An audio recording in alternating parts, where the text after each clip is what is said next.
শেষমেশ দেয়া হয়েছে সেই কাঙ্ক্ষিত যুদ্ধবিরতি, কিন্তু এই যুদ্ধেই নিভে গেছে ছয়টি তাজা বাংলাদেশি প্রাণ, আর রয়ে গেছে 6টি ভেঙে পড়া পরিবার। এরা কেউ যুদ্ধের সৈনিক ছিলেন না, ছিলেন সাধারণ মানুষ। পরিবারের মুখে হাসি ফোটাতে হাজার মাইল দূরে গিয়ে জীবন বাজি রাখা প্রবাসী, কিন্তু যুদ্ধ তাদেরও ছাড় দেয়নি।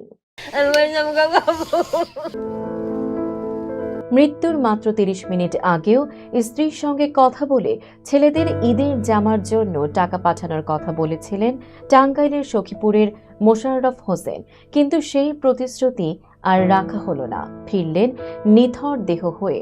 সৌদি আরবের শ্রমিক ক্যাম্পে ক্ষেপণাস্ত্র হামলায় প্রাণ হারান তিনি।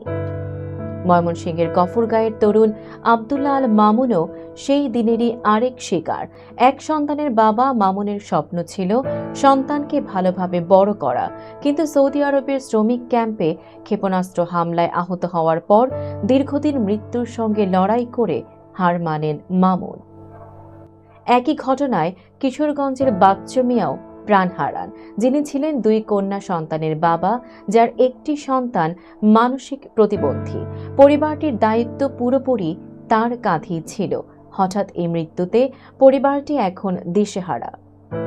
অন্যদিকে বাহরাইনে 27 বছর প্রবাস জীবন কাটানো সন্দ্বীপের মৌসিন তারেক নিহত হন ক্ষেপণাস্ত্রের ধ্বংসাবশেষে।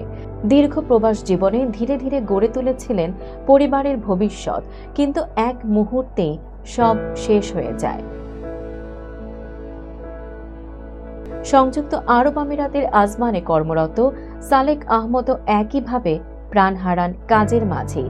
মৌলভীবাজারের বড়লেখার মানুষ, সংযুক্ত আরব আমিরাতে পানির গাড়ি চালাতেন। স্ত্রী, 3 ছেলে ও 1 মেয়েকে রেখে গেছেন, যাদের ভবিষ্যৎ এখন অনিশ্চয়তায়। আর কুমিল্লার শাহ আলম ভুইয়া, ড্রোন হামলার ধ্বংসাবশেষ এসে পড়ে তার ওপর। মুহূর্তেই শেষ হয়ে যায় এক জীবনের গল্প। পরিবারের কাছে তিনি ছিলেন নির্ভরতার প্রতীক। বিমানবন্দরে স্বজনদের আহাজারি, সন্তানদের কান্না আর স্তব্ধ হয়ে যাওয়া পরিবার, সব মিলিয়ে এই 6টি মৃত্যু যেন একটাই প্রশ্ন তুলে দেয়, এই যুদ্ধে তাদের অপরাধটা কি ছিল? যুদ্ধের রাজনীতি হয়তো চলবে, কিন্তু এই 6টি নাম, 6টি গল্প বাংলাদেশের বুকে চিরকাল রয়ে যাবে এক বেদনাময় স্মারক হয়ে।